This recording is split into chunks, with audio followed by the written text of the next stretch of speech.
জাতীয় নাগরিক party NCP, এই এনসিপির কি হবে আমি গতকালকেও একটা আলোচনায় আপনাদেরকে বলেছি যে নির্বাচনে কি হইতে পারে, এনসিপি এককভাবে ভোট করলে কি হতে পারে। আর গত পরশুদিন আমাকে একজন বিএনপির খুব দায়িত্বশীল নেতা বলল যে শোনো রে ভাই, একটা কথা মনে রেখো, যদি কোনোদিন এই ইলেকশনটা যদি না হয় তাহলে পরবর্তী ইলেকশন যেভাবে হোক এনসিপি অংশগ্রহণই করবে না। আর যদি আওয়ামী লীগ কোনোভাবে ইলেকশনে অংশগ্রহণ করে, মানে অংশগ্রহণমূলক নির্বাচন হয়, তাহলে জীবনেও এনসিপি ইলেকশনের নাম নেবে না। ইলেকশন করবে কেমন? এরা যে দিক দিয়ে যাবে এদিক দিয়ে তো আওয়ামী লীগেরকে ব্যারিকেড দিবে। মানে এদের অস্তিত্ব, জান সবকিছুই একটা মানে পাখির খাঁচার মধ্যে বন্দি অবস্থা হবে। আচ্ছা, এই ইলেকশনের আলাপি করি। এই ইলেকশন যে করবে এনসিপি, এই ইলেকশন করতে করতেই তো নাম নিতে নিতেই এদের দল চৌচির হওয়ার অবস্থা।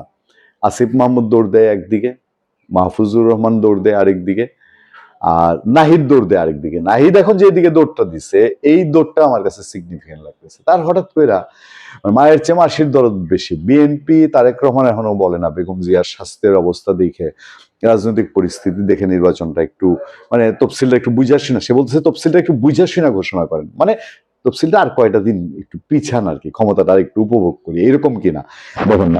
বক্তব্যটা কি ছিল আছে বিশ্লেষণ। আমি আগে নাহিদের বক্তব্যটা একটুখানি আপনাদের মনে করিয়ে দিই ঘটনাটা।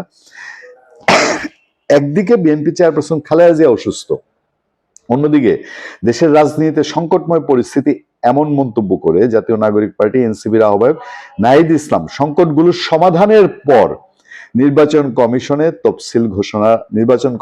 তফসিল ঘোষণার আহ্বান জানিয়েছেন।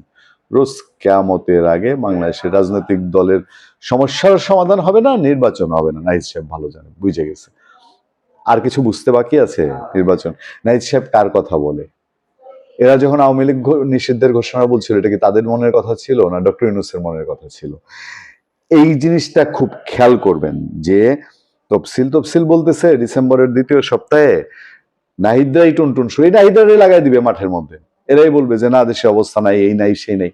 দেশের অবস্থা যে নাই আমরা যে 6 মাস ধরে বলে আসতেছি, তারা অবস্থাটা তৈরি করে রাখছে এরকম, শেষ মুহূর্তে আইসা যেন বলা যায় নির্বাচন তফসিল ঘোষণা করলেও 2 দিন পরে বলবেন দেশে নির্বাচন পরিস্থিতি নাই। আচ্ছা, আরো কাহিনী আছে এখানে।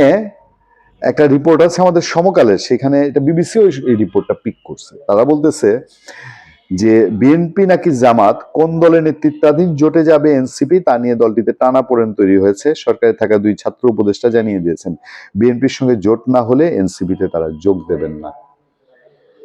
ক্লিয়ার, লাউড এন্ড ক্লিয়ার কথা।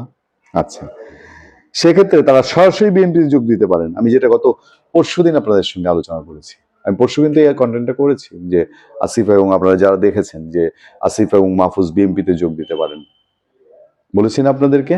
আমরাই বোধহয় প্রথমবার বাংলাদেশে এই এই এই তথ্যটা সামনে আনলাম, তারপর সমকাল তুলে এনেছে, যেটা বিবিসি পিক করেছে। কিংবা স্বতন্ত্র নির্বাচন করতে পারেন, জীবনও স্বতন্ত্র নির্বাচন করবেন, এটা বিএনপিতেই দেখবেন। বিএনপি ছাড়া এদের আর হয় বিএনপি থেকে ইলেকশন করবে, আনলে ভাগবে। কিন্তু স্বতন্ত্র নির্বাচন করলে বিএনপির সমর্থন পাওয়া নিয়ে আবার অনিশ্চয়তা দেখা দিয়েছে। জানা গেছে এনসিপি শীর্ষ নেতাদের মধ্যে যারা বিএনপির কাছ থেকে সংসদীয় আসনের বিষয়ে আশ্বাস পেয়েছেন, তারাই শুধু দলটির সঙ্গে জোট করতে রাজি। এনসিপি আওয়ামী লীগ না থাকতেই তাদের এই দশা। সবটাই বিএনপির সাথে যাবে না জামাতের সাথে যাবে, যে তার নিজ নিজ স্বার্থের, ইলেকশনের স্বার্থের। সুতরাং কি এনসিপি রাজনীতি, জাতীয় বন্দোবস্ত, এগুলো সব কচুর আলাপ। এগুলো এতদিন যা করছে সবকিছুই ধান্দাবাজির আলাপ।